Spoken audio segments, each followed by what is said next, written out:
Hi, everyone, and welcome to the Global Music Teachers podcast, where we interview some of our amazing teachers from across the Global Music Teachers Network, sharing stories, teaching tips and tricks, and also marketing ideas and business ideas to help you grow your music studio.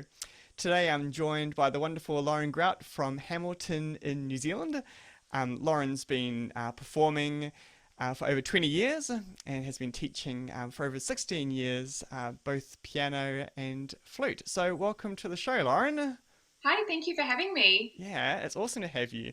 So, obviously, you're a teacher on NZ Music Teachers Online. So, I've got your profile up here, but I thought it would be great just to, I guess, to start our chat with you, telling us a little bit about how you got started teaching, and I guess also your time studying at the University of Waikato and performing throughout New Zealand and Australia, and how Yeah, that study and performing has sort of impacted your teaching.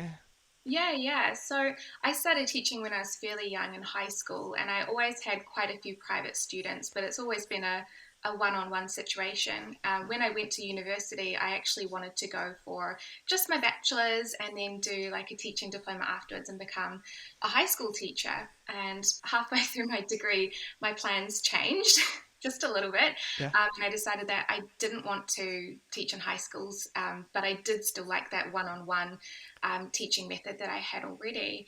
I was at the university for about 6 years, so I have a few little degrees, and it was such a good time for me. And I think that's why I probably stayed so long. The university is such a great place for nurturing musical talent, and especially in performance, because they have a really great way of building up the confidence of the performers. So you start out with these really little, performances. You play to your peers, just your own musical group. So we would play to the woodwinds, and then you'd move up to playing to the university, but just the music students. And there's a whole like variety of places that you can perform. So we got so much performing experience, and that really helped me to build my confidence as a performer. And I think that's something that I really liked about the university. You know, every time people ask me about it, I'm like, there are so many performance opportunities, and the teachers, of course, are amazing. Otherwise, we wouldn't have picked the university to go to.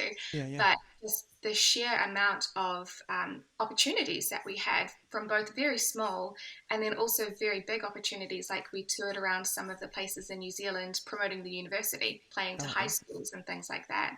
Yeah. And that's something that I think has really impacted my teaching style as well. I love to give my students different opportunities to perform, whether they're doing like little concerts in their schools or just playing to a friend, or going into competitions or exams. It's something that I thought was really helpful for my own education. And so hopefully, I'm hoping that my students find that helpful as well.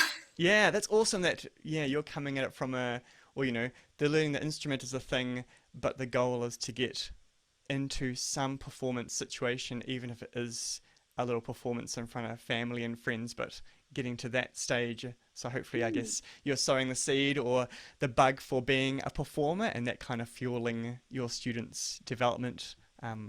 With their Yeah, practice and all that sort of thing. And it's cool yeah. that you've had such a big variety. So is the course that you're studying on, was that just a classical music course, or was there a mixture of contemporary students as well, or what was the kind of, I guess, Mostly classical, yeah, yeah. So it's quite I don't think we had, I think we maybe had, at university at least, we had one singer who was doing pop, yep. but then everybody else was classical. And then transitioning from that as a teacher, I primarily teach classical. But then if students come in, they want to learn a pop song, they want to learn a little bit of a jazzy number, then absolutely we can do that as well. Yeah, yeah, awesome, cool. And so yeah, so then you were were you living in Australia for a bit as well, or you were No, so I traveling? competed. So I would travel over for the Australian National Flute Festivals, which Oh, has okay, an cool. associated international competition that they do. Yep. And I've been in that one twice so far. One time as a semi-finalist, and then the last time I was in, I was as a finalist. Yeah, wow. So what was that experience like? What's the so it's only flute players in the competition? Yeah, it Yep. is. Yeah, and it's both really comforting to know that everybody knows your instrument, but also really terrifying to know that everybody knows your instrument Yeah. and what you're supposed to be playing. Especially when you're in the competitions where everybody is playing the same song. you know that everybody watching you knows exactly how this music goes, and if you messed up, they know exactly what you're Yeah, doing. yeah. That was kind of, that one put me out of my comfort zone a bit more actually, because at the university we only had a handful of flutes, so at the most we only had three of us at one time, and we all played different repertoire. And the other instruments didn't really know the flute repertoire very well, so when it came to critiques or performing to them, I could kind of block it out and think, well, they don't know what I'm supposed to be playing anyway.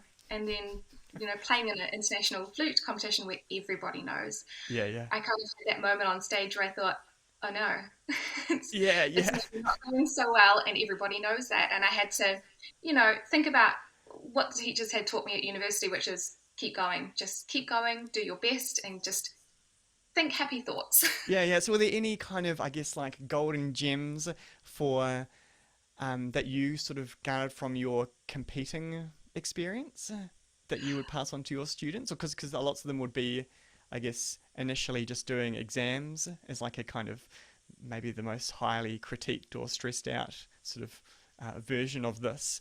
Is Yeah. there anything that you sort of pass on to them? Yeah, so with the performances, the thing that I try to get the students to think about is that people that are listening to you are not listening to you to critique you. In a concert, most people that are coming to the concerts are here to support you. And if you think about it in the way that they're there to cheer you on, not to bring you down, Yeah, even if you do make a mistake, really, what's the worst that's going to happen? I've been on stage performing and it's gone totally wrong. And you can't just stop. So just keep going. Think about the best thing. Think about everybody's there cheering you on. They want you to do well. Even if you make a mistake, even in a big competition, everybody knows what you're playing and you make a mistake. The audience is probably thinking, like, you can do it, like, you can get through this, keep going. yeah. Having that mindset, I feel, is really helpful for the students because a lot of them genuinely do think that people are there to criticize.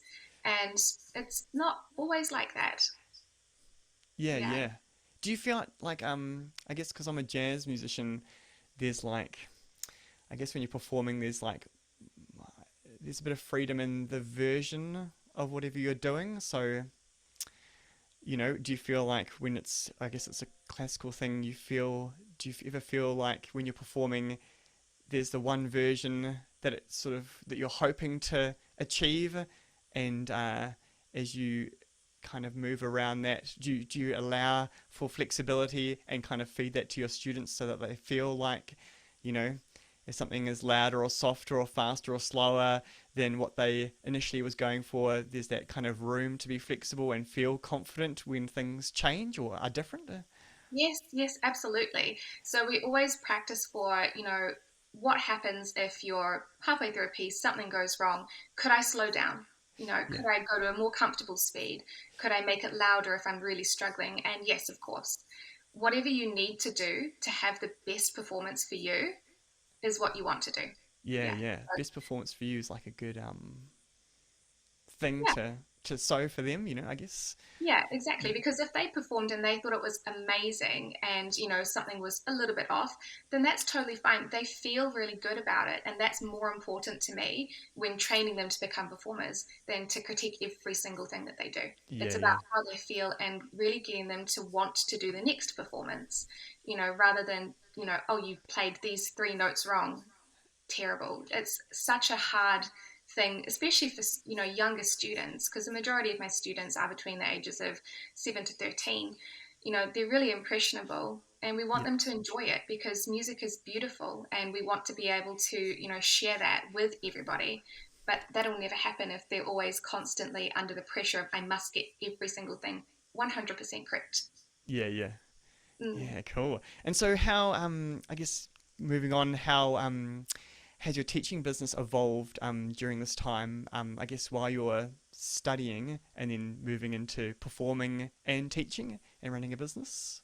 Yeah, it was a really slow evolution for me. So once I finished studying, I love performing, but there wasn't that many opportunities for me. And so I ended up in retail work for a bit. And then I slowly built up my studio, day by day. Each term I would be able to add, maybe an afternoon or something because it's not just an overnight, an overnight thing for us, but there's some really interesting changes that have happened with, especially the way that we teach as well, with the inclusion of technology these days.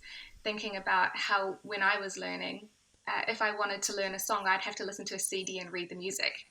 Whereas now, if you wanted to learn a song, there are so many tutorials on YouTube, or like apps that you can use to help develop things. It's been a real change because while I was at university, I had a few students, but I wasn't teaching that many of them. And so I kind of missed that step where the technology had started to come in. And all of a sudden, when I have all of these students, wanting to learn songs on the piano, for instance, and there are these amazing tutorials on YouTube. I think they're called Synthesizer, maybe, where it's almost like a game where the keys flash up and you just press the corresponding keys. And it's really, really cool. It's a really great way to learn a song very quickly, Yeah. and sometimes a lot more difficult than the student's level normally would be.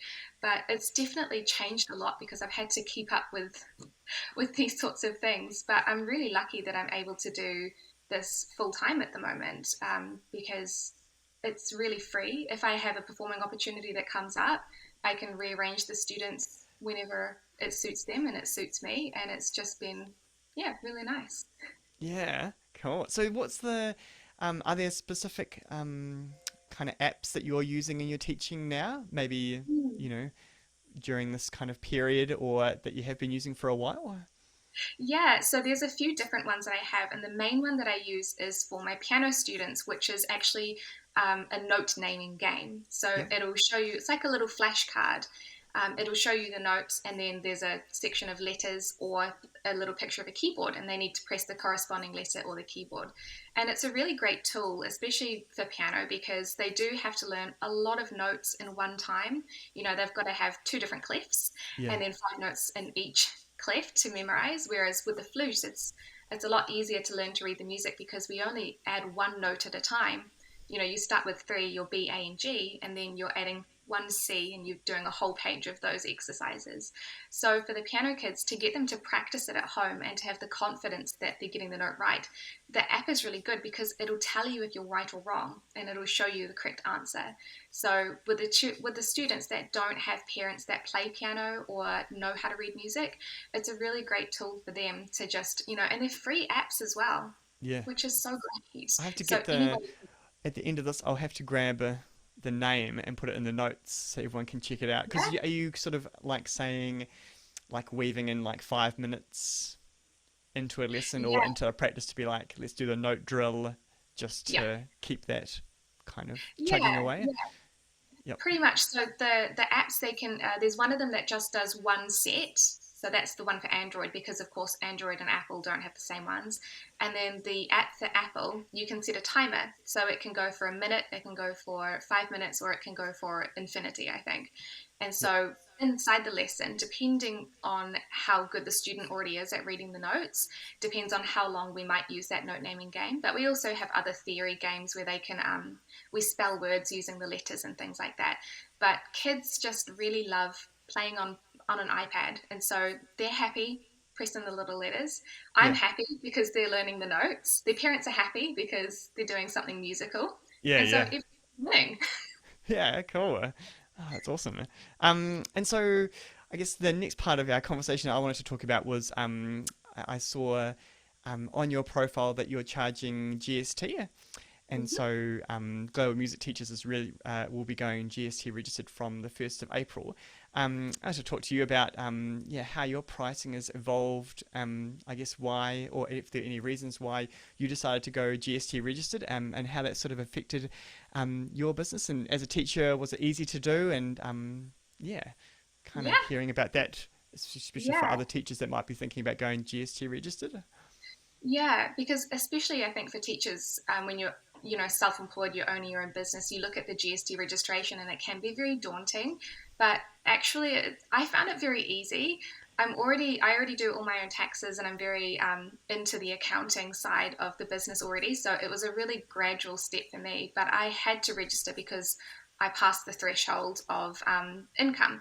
So it was mandatory, unfortunately, and it happened like just before the pandemic. And I can tell you that that was terrible timing. Yeah, yeah, it is what it is. I already use Xero accounting software. So for me, the only addition is knowing what you need to pay for the GST. So what kind of income is, you need to pay that, and what you can claim back. So I think a lot of teachers or a lot of people who are registering for GST immediately think, oh, I can go and buy a new car and then I'll get the GST back. And it's not always the case. It has to be something that, if you are already using these things for your tax expenses, for instance, so, I'm buying a piano and I need that for my business, then I can claim the GST back. But if I'm buying something a motorcycle, totally unrelated, it's not a business cost. Yeah, And yeah.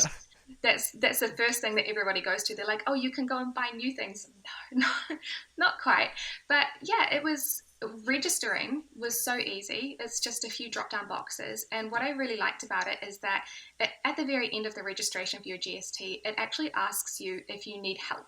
The government actually reaches out and says, hey, do you need to talk to someone about this if you don't have your own accountant? I ticked that box because I wanted to make sure that I knew everything that I needed to know about GST, the registration, what I was doing. And I got in touch with a GST compliance manager and we had a little meeting. Everything was all above board, but he did help me out with a few different strains of income that come from overseas, which are not applicable for GST. So I wanted to make sure that what I thought was correct, and they have really great resources. So if you're looking at registering for GST, it's not it's not so scary. If you know how to do your taxes, it's very similar.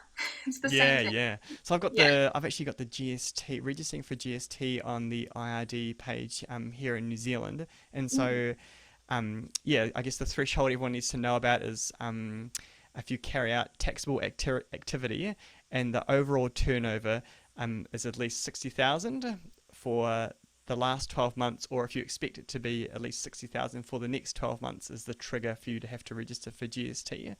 Yeah.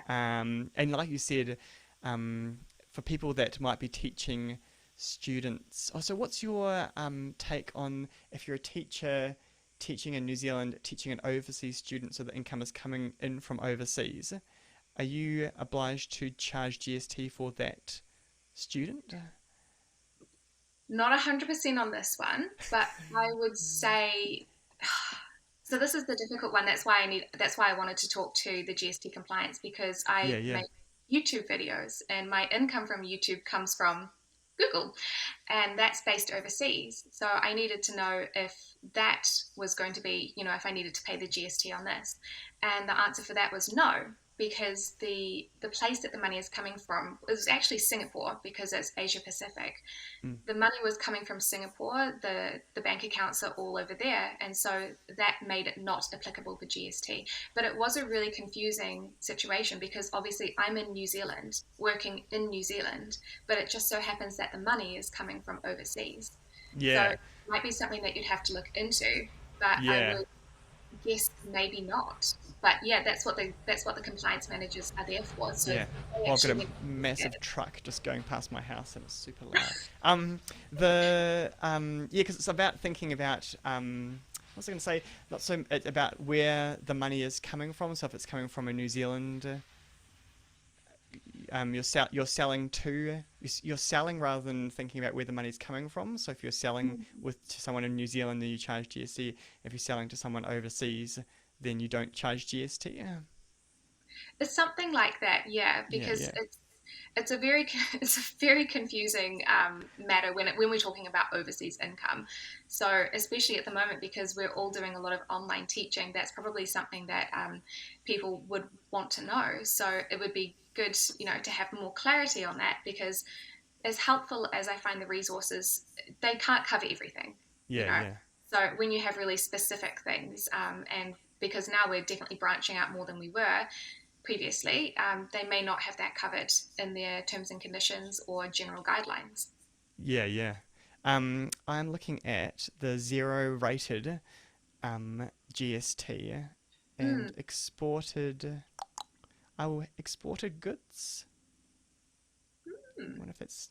I'm gonna find. I'm gonna get a link and put it in the notes so that there's a link to the IRD website with this information when you're selling to overseas, because that would be really good to add in there. Because I know Yeah, for global music teachers, we don't have to charge GST to any of the teachers in Sydney or Melbourne, but have to in New Zealand. It's because that yeah, business is based overseas. So yeah. that's what I know for that. That makes sense. Yeah. And but the good thing is that yeah, you with your pricing, how did you, I guess, move and let your students know that from like you said just before, um, lockdown or that pandemic time, you weren't charging GST and then you're moving to charge GST. How did you manage that pricing change with your students? So to start with, I actually absorbed the GST cost and I just left the same lesson price and included the GST inside. So it didn't make a difference to the students in terms of pricing because I thought, we're in the middle of a pandemic. Just because I have to register for GST doesn't mean that, everybody else has to pay for it. So you can choose to keep the prices included in your regular hourly price. So the only thing that actually changed for my students at that point was that their invoice looked different. So on the Xero invoice, it'll let you do GST inclusive prices and it'll give you a breakdown. So when they looked at the hourly rate, it looked slightly different, it looked lower. And then when they look at the total price, it's the same. Yep. Yeah. And so that made it a lot smoother. Yeah, yeah, right. Yeah, cool. And so, are you looking to change that in the future to become? Because I know there's like, heard people talk about grandfathered pricing, where your current students might be on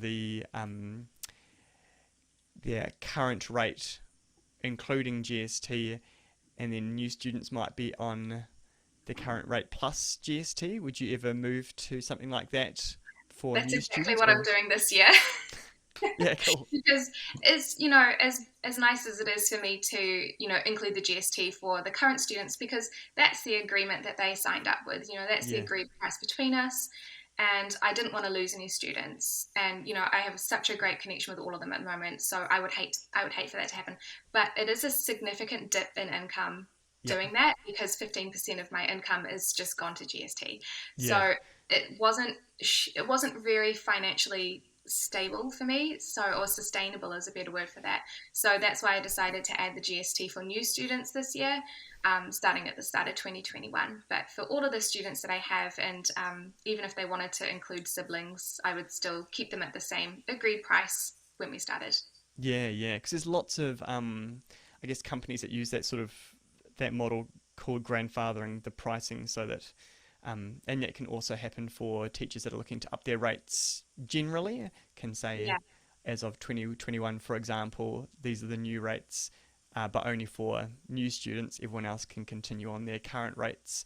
And I guess it's a nice way of just sort of saying to your current students that, Mm. even though rates are going up, we Yeah. value you know, you Yeah, as a and you want student to or as a you want to customer. retain the students as well, so it helps with the retention, Yeah, and that's really important too. yeah. So how have you, found managing GST as a teaching business? Do you have um, like some common expenses that you're able to claim the GST on? And because you're also invoicing not only parents but other businesses? Yes, so I've got one business that I work for still, and then all of the rest of it is individual agreements between myself and the parents. And I have sort of different rates for if I'm teaching at a school during the day or if I'm teaching from my home after school as well. So there's a few different GST things that you can look at there. So when I'm teaching at a school, sometimes the school will charge a rent, a hireage fee for the rooms. So that would be something that I can then claim the GST back from, or insurance for the instruments that I have. That one also has GST. So it's basically just looking at any receipts that you have that you would be using for your taxes anyway and checking that they are actually charging you GST. Because I think one of the most common things is people claim back GST from people who aren't GST registered. So schools, the one that I am working at that charges rent, are definitely GST registered because I get their receipts from the payments. So there's quite a few of those little things. If I'm buying school supplies, for instance, from the warehouse stationery, that's going to be a GST registered business. And so I'll be able to claim the GST back from them as well. There are a few tricky things like rent. So because my studio is inside my house, I need the percentage of the room to know how much of the expenses I can take from the general household. But the rent itself is not GST registered. So I can't claim GST back from the rent, but I could from my portion of the power bill. Yeah. So knowing which ones you can and can't claim is just a little bit of research. Yeah. Yeah. Yeah. And you're just keeping, I guess, a list of all of these expenses as your business expenses. So every year when you do your taxes, and are you doing 6 monthly GST returns or I'm doing every 2 months. every 2 months? Yeah, yeah. Yeah, yeah. Cool. It just helps to budget the money for me. So if I can make sure that the money is coming in and it's going out as soon as possible, then it makes it a lot easier because there's so many other factors being self-employed that you need to be aware of financially. I found that that was the best way for me to do it. Yeah, and everything is kept track of in Zero. And so when you're doing a GST return, it's as simple as checking through everything and making sure that everything is in order, and then you click a few buttons and it's done. It's so Yeah, great. yeah, Go zero. absolutely. Yeah, cool. And so I guess to wrap up our chat, just wanted to hear about your plans for the business for this year. Have you got anything any new ideas or technology or things that you're going to do with your business and your students going forward for 2021? Yeah, yeah. So my actual goal for 2020 was to start getting more ensembles together, and unfortunately that didn't happen.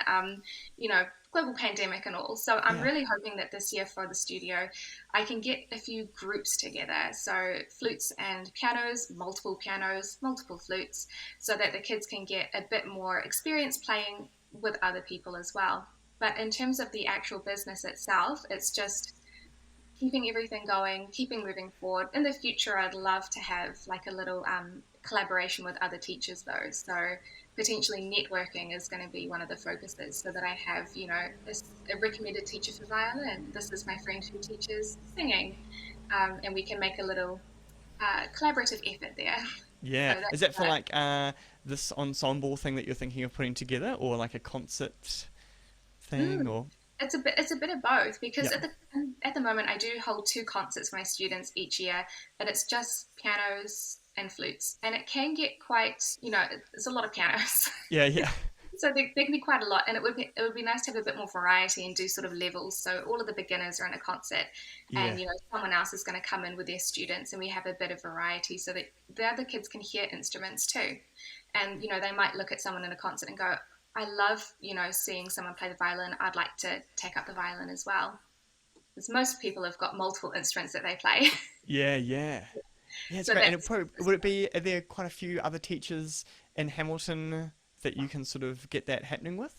yeah, yeah. So I have quite a few already, and then I just need violins, really. There's Right. not very many violin teachers. All right. Shout out to any violin teachers in Hamilton and Auckland that want to put together a concert series. Yeah, Lauren is absolutely. keen. Yeah. Yeah, I mean, even if it's, it would be lovely to play as, the teachers, to show the kids what the teachers can do as well. But it is, just me on the piano or just me on the flute sometimes, and it is not the most interesting. Yeah, yeah. And A getting lot of into like what you said when you were studying this whole solo performance but ensemble performance for your peers, being able to offer that to your students as another, I guess, lesson type is the yeah, one-on-one or group lesson with someone on your instrument, and then also being able to connect with people from other instruments and have an ensemble lesson with a whole lot of other repertoire, which is geared towards some sort of performance, is another thing that's yeah. great that you can add to your studio. Yeah, absolutely. Because music is beautiful, and we want to share it with everybody. But you also want to be able to play with friends, and the only Yeah, way that you're going to be able to do that is to practice. Because it's not always the easiest thing to get into an ensemble and just immediately play together. So yeah, yeah, that's something that I'm hoping to start out this year. yeah, great. Oh, thank you so much for joining the chat and our very first interview as part of the Global Music Teachers vlog. So thanks so much, Lauren. And I'm No going to worries. put in the show notes, a link to Lauren's page on NZ Music Teachers Online. Also, some of those resources that we talked about with regard to GST registering with IRD in New Zealand, and also that cool note app that you mentioned earlier, Lauren. Yeah, Awesome. Thanks so much thank for you. coming online, and yeah, look forward to catching lots of you in our next interview series.